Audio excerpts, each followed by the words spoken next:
Enero 26, 1955. Enero 26, 2026. Ito na yata ang aking huling dekada. Dahan-dahan ang oras, tila ba'y nagpapaalala.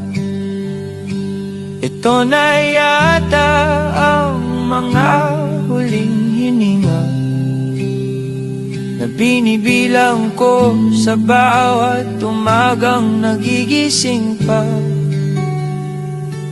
7 dekada na ang nakalipas, mga daang tinahak, may sugat at bakas. Iniisip ko na lang ang mga biyaya sa likod ng luha, may himalang kasama. Mga awit na aking inuukit, mga painting na aking ginuguhit, mga kulay ng panahong lumilipas at pumipintig, mga biyayang nagpapasaya sa payak kong buhay.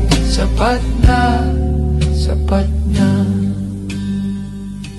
Hindi man naganap ang aking pangarap, may mga tanong na di ko kayang sagot lahat. Maaaring may dahilan, hindi ko lang alam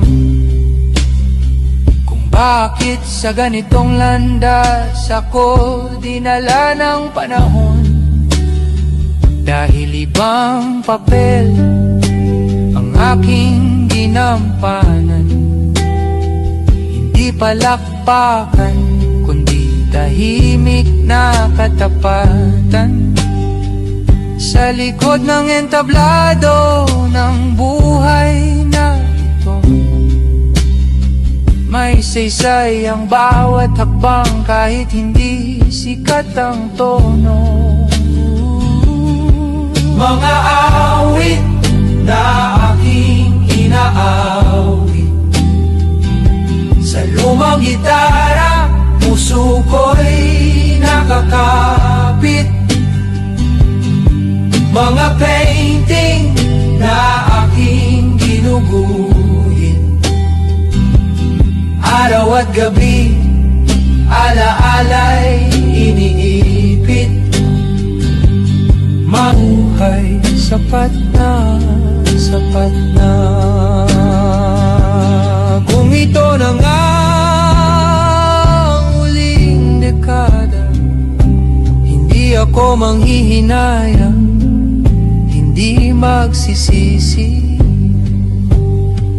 dahil minahal ko ang buhay na ibinigay at tinanggap ang lahat ng dapat tanggapin. Mga awit na aking inaawit, iiwan ko sa hangin, marunong umunawa. Mga painting na aking ginuguhit, bakas ng pusong minsang nangarap pa. Mga biyayang nagpapasaya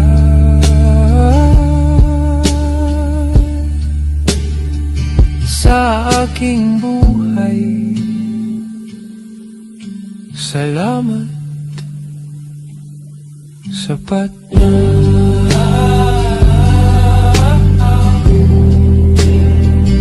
Sa huling dekadang ito,